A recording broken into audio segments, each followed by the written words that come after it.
श्री स्वामी समर्थ सर्वांना. आजच्या माझ्या दिवसाची सुरुवात झाडांना पाणी घालण्यापासून झालेली होती. 2 ते 3 गॅलरीमध्ये झाडं आहेत, पण ते मला खूप आवडतात आणि मी स्वतःसारखी त्यांची काळजी घेते. त्यानंतर आमच्या गॅलरीमध्ये रोज कावळे, चिमणी आणि कबूतर येतात. त्यांना आवर्जून मी थोडं खायला आणि पाणी ठेवत असते पिण्याकरिता. त्यानंतर काय, उपीट आणि चहा घेतला आणि लगेच नित्यसेवेकरिता बसली. आज नित्यसेवेमध्ये 4 ते 6 स्वामी चरित्र सारा अमृताचे अध्यायाचं वाचन करून घ्यायचं होतं. वाचन करून घेतल्यानंतर श्री स्वामी समर्थ 108 माळ मंत्र जप पूर्ण करून घेतला. त्यानंतर आरती करून आज मला जायचं होतं महाराजांच्या मठामध्ये.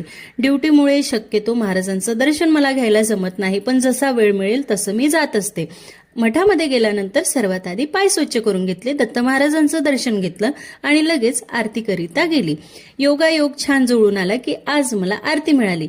महाराज माझ्या मनातलं सर्व ओळखून घेतात, याकरिता महाराजांचे आभार. व्हिडिओ आवडल्यास लाईक, शेअर